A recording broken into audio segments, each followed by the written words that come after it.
kasulatan, ayon sa mga nakaraan, ayon sa mga nangyayari noon at sa nangyayari ngayon. Tayong mga Pilipino raw ay may ugaling magnanakaw, mula pa nung unang panahon hanggang sa kasalukuyan.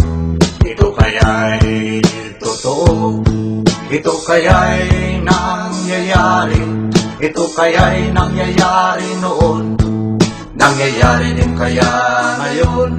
Ito kaya'y dahil na rin sa ating katamaran, hindi tapat sa gawain at sa iba'y nakikinabang. Tingnan mo ang iyong sarili, suriin mo ang iyong ginagawa. Ikaw ba'y isang magnanakaw, ang taong mapagsamantala?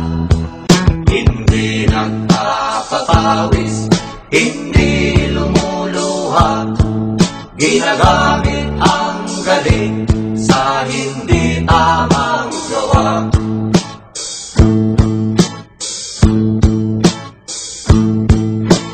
Ang magnanakaw ay mapagsamantala, magaling magkunwari, madaling makilala, balat kayong ginagamit kahit hindi sa pirata.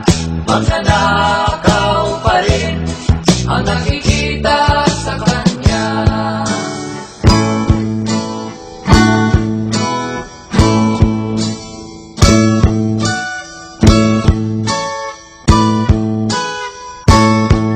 May nagnanakaw ng oras, talino at pawis, pati ang galing, kung minsa'y ninanakaw din.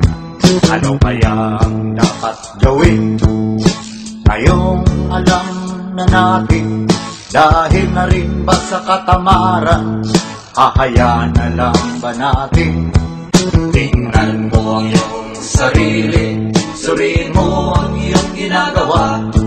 Ikaw ba'y isang magnanakaw, ang taong mapagsamantala?